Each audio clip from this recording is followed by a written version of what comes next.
Jackie Lee Price for Shadowboxruk UK. I'm here at York Hall with one of the headliners, Kieron Conway, at the press conference. How are you doing? I'm doing really well. I'm glad to see the back end of this training camp. It's been long, it's been tough, and I'm really looking forward to getting in there on Friday and putting this one to bed. I bet you're sick of answering questions as well, aren't you? You could put it that way. But it is what it is, It isn't is what it? it is. It's the job. It is what it is. Part of the job. It's part of the job. So, listen, on Friday night, you make a defence of your British and Commonwealth middleweight titles. Interesting little face-to-face that I saw with you and Mr. Liddard the other day. You said that it's too soon. You said that he's overconfident. Is there anything that you see there that you think, do you know what? This kid, you know, it's a proper 50-50, or you literally like, kiddo, you're out of your depth, mate? No, it's a good fight. He is a good fighter. Don't dismiss that one bit. Said all along to all the people that try and get in your head, say, "Oh, he's nothing. He's this, he's that. You're this, you're that." No, I know he's a good fighter. I'll treat every single day, every single session, every single meal, every single sleep that I have to do, everything that I have to do, I treat it a certain way because I know he's a good fighter. And I know that I can't step off the gas. I know that I've got to be focused for however long this fight goes. I know that he's going to be supremely fit. I know that he'll bring that to the ring. He'll bring a very high pace. But that's not all what boxing is about. There's a lot more to it. And that's the stuff that I'll bring to the ring. Is it slightly a gift, though, as well, that, let's be fair, I think you've had, 30-odd fights, he's on his 12th fight. We can argue that like he's not been able to show what he's got because he's only had 12 fights, but we know more about you because you've had over 30 fights. But is that the thing that then gives you a little bit of fuel that you go, oh, God, he's had 12, but listen, he's taken the fight, and he wouldn't take it if he didn't think he could beat me. Does that get you out of bed in the morning? Yeah, I know that he's very hyped up for this, and whether his confidence is true or false, it doesn't really matter because he's still saying this stuff, so he must have some. He must stand on some of it at least. But like I said, it all goes back to I know he's a good fighter. So the version of me that gets in that ring on Friday night will be the best version of me to date. I hate myself right now because my things. Oh, it's run out of battery? Yeah. Oh, no. So, obviously with your experience and everything that comes, obviously money and stuff, and I'm guessing that you got silk sheets now and everything. Did you have to go back and start roughing it as well? Roughing it so that you can kind of get that grit and determination back? Well, yeah, I've certainly not got silk sheets. Have you not? No, definitely not. They're too slippy. They slip off the bed. And, it's strange, and people probably find this strange, where when I've got a fight date, from the moment I know that I've got a fight date, nothing soft is allowed near me. So at home, it's a little bit difficult because I've got my fiance, I've got my baby, but I don't treat that as something soft. Like my baby, she's the reason why I do this. That probably toughens me up more than anything.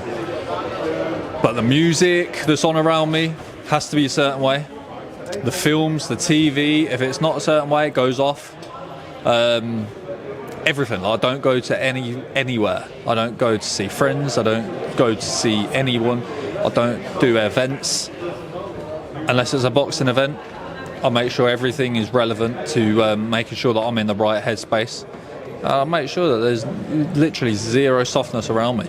There's no, soft lover tunes, none of that? Never, no birthdays, no. Oh, serious? Nothing. Have you always been like that? Certainly since my baby was born, certainly. Probably to an extent it was in me before, but not as much as it is now. Now it's 100% all that way. And you talk about having, you've got a daughter, haven't you? Yeah. And they always say that kind of men, I say men because we always as women step up anyway. They say men have this mindset, this change. Have you definitely felt that in yourself? And I'm not just talking about the overwhelming love, but that need to protect, that need to provide, is that another extra kind of layer on top of everything else? Yeah, certainly. I think my performances since my baby was born, Japan, my last fight, I think they've shown that. I think it's really helped me in my career, because before that I was guilty of not turning the screw, not sitting down on my punches, but now I've got a reason to. Like, I genuinely feel like, in particular, this guy's disrespected me and my family, and in my opinion, if he's telling me he's going to chin me and basically put my career on a different path, well, that's how I feed my family. So you trying to take that away, I see that as disrespect. Okay, I'm glad you brought that up, because I do come from a boxing background, and I did write a note for myself yesterday, and I thought, oh, how can I diplomatically ask this? But I'm going to be straight. I've always thought you've had the ability, but sometimes you fight as a safety first fighter. Would you agree with that? Yeah, I think I was definitely guilty of not what I said, like, as you said, turning the screws. I think I've always had some power, some strength, but I've never just really sat down on it, never really wanted to. I've never really had a reason to want to hurt these guys. Now I do.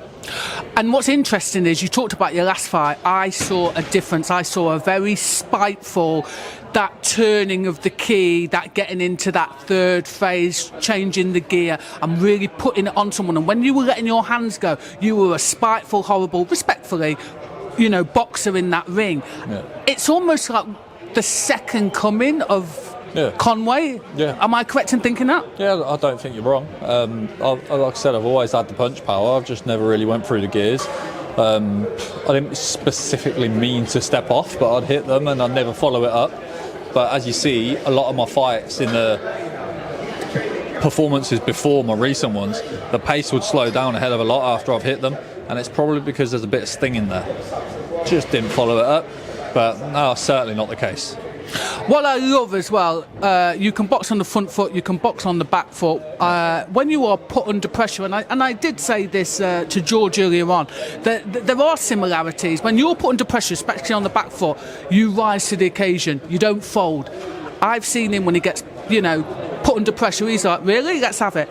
Is that what we can expect on Friday night from the both of you, literally throwing it all and leaving it all in there? Yeah, I imagine so. I imagine he'll come out very quickly, and I will have to put my authority on him from very soon on. I expect to have to absorb and calculate his pattern a little bit, but then as soon as I have done that, that's when I'm going to turn the screw and take over. Listen, it's been an absolute pleasure to finally meet you properly. We did have a bit of or should I say, I had a bit of a camera malfunction. You were patient. I appreciate you. Listen, I wish you all the luck on Friday night, and I am genuinely looking forward to this domestic dust-up. Thank you. Thank you very much. Appreciate it.